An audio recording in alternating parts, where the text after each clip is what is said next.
Welcome to the Explainer. If you're getting ready for a JavaScript interview, you already know it's not about just memorizing answers. It's about really understanding the why behind the code. So today, we're going to build that mental model you need to absolutely ace your next technical interview. Okay, let's just dive right in with a classic interview curveball. An interviewer might throw a few, seemingly random lines of code at you just to see how you connect the dots. These are all just perfect examples of JavaScript's quirky behavior, the kind of stuff that can trip up even experienced developers when they're under pressure. They're testing your knowledge of things like type coercion, some of the historical bugs, and how arrays really work under the hood. By the end of this, you'll know exactly why they do what they do. To get there, though, we've got to build our foundation first. We're going to cover the absolute core rules of the language, and we'll start with one of the most fundamental topics, how JavaScript deals with variables. A really great answer here comes down to two main concepts, scope and mutability. Scope is all about where a variable is available. Now var, that's the old way. It's function scoped, which can lead to some really weird bugs. The modern way with let and const, they're block scoped. That means they're just contained inside any curly braces, which is a huge win for writing predictable code. And as for mutability, const just means you can't reassign it once you've set it. Simple as that. And this leads us right into a related idea, the temporal dead zone. It's this fancy name for why you get a reference error if you try to use let or const before they're declared. See, unlike var, which gets hoisted up and is just undefined, these modern variables exist in this kind of limbo, this dead zone. They're totally off limits until the code actually gets to the line where they're defined. Mastering variables really just means mastering scope. Getting a handle on these four types, global, function, block, and lexical, is absolutely key to predicting how your code is going to behave and avoiding those nasty bugs. Lexical scope in particular, that's the magic that lets inner functions see and use variables from their outer functions. Now, you've probably heard of hoisting. It's the reason you can call a function before you've actually written it in your file. But, and this is a big but, the key detail interviewers are looking for is that only the declaration gets hoisted, not the initialization. That's why a var will be undefined if you check it too early, not the value you assign to it. Okay, let's talk about equality. The big takeaway here, the rule of thumb, is to pretty much always use triple equals, or what we call strict equality. Why? Because double equals does this automatic type conversion that leads to really confusing results, like the number 77 being equal to the string 77.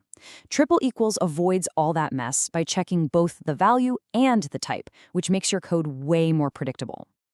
So, now that we have the fundamental rules down, let's build on them. We can start to explore all the exceptions, the historical quirks, and the gotchas that make JavaScript so unique. And yeah, sometimes a little weird. And here it is, that classic gotcha question from the beginning. This one little line of code tests your understanding of two things, operator precedence and JavaScript's really aggressive type coercion. So how does the engine handle switching from numbers to strings? The key here is just the order of operations. JavaScript reads from left to right. First, it sees 3 plus 2. Hey, both are numbers, so it adds them and gets 5. Then it sees 5 plus, quote, 7. And because one of those is a string, JavaScript just switches gears. It goes from math mode to string concatenation mode. It converts the 5 to a string, sticks them together, and you get 57. This next one is less about logic and a lot more about language history. I mean, if null is supposed to mean no value, and it's a primitive type, why in the world does the type of operator tell you it's an object? This question really probes whether you know the deeper lore of JavaScript.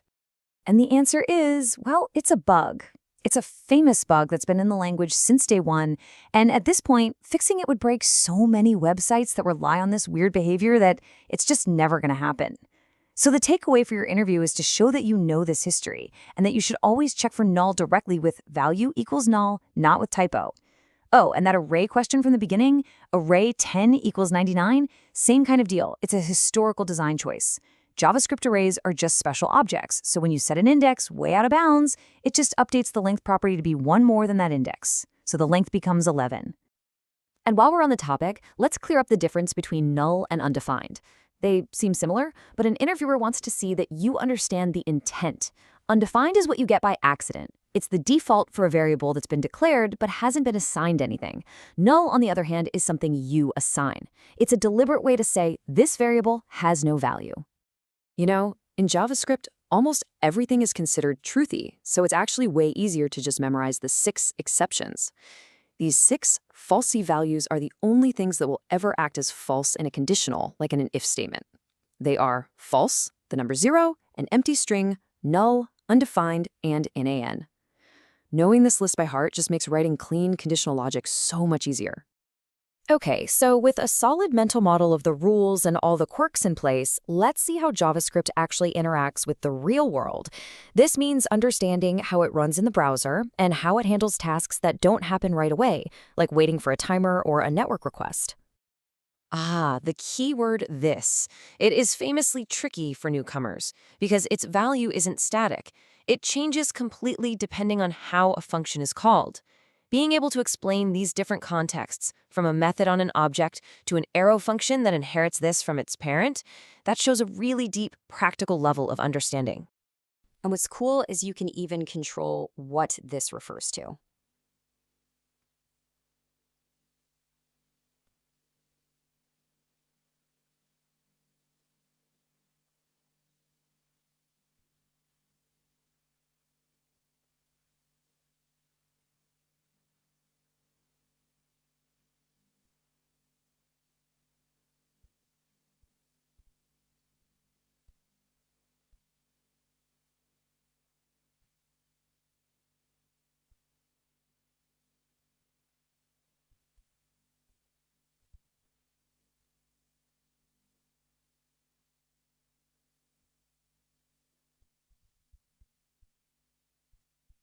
And what's cool is you can even control what this refers to.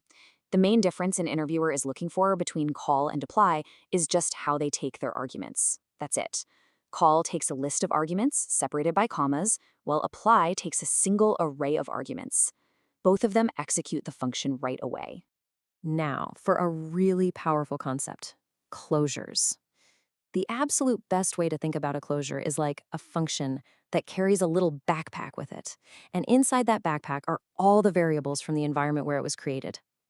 This lets it access those variables long after its parent function is done running. It's the foundation for so many powerful patterns, like creating private data, or for performance tricks, like memoization. This diagram really shows the magic of asynchronous code.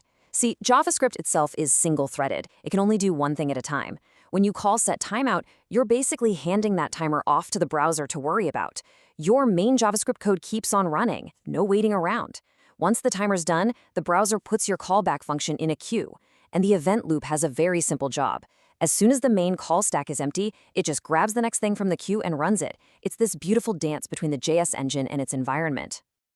All right, finally, let's show our interviewer that we're not just solid on the foundations, but we're also up to date. This means touching on some modern features and showing that we understand how the language is constantly evolving.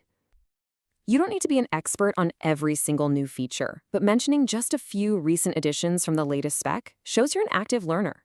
For instance, pointing to new stuff in ES 2025, like promise.with resolvers, or the new immutable array methods, proves that you're keeping your skills current. Here it is, a final, sophisticated question to really impress an interviewer. It challenges a really common oversimplification, and it asks you to think about what's really happening inside the JavaScript engine. The best answer here is that it's not a simple either-or. While JavaScript started out as a purely interpreted language, modern engines like V8 use what's called just-in-time, or JIT, compilation. They start by interpreting the code, but they're also watching for frequently run hot paths and compiling those bits into highly optimized machine code right on the fly. Giving this nuanced answer shows you've really moved beyond beginner concepts. And it leaves us with a final thought. How will these constantly evolving engine designs change the way we write our code in the future?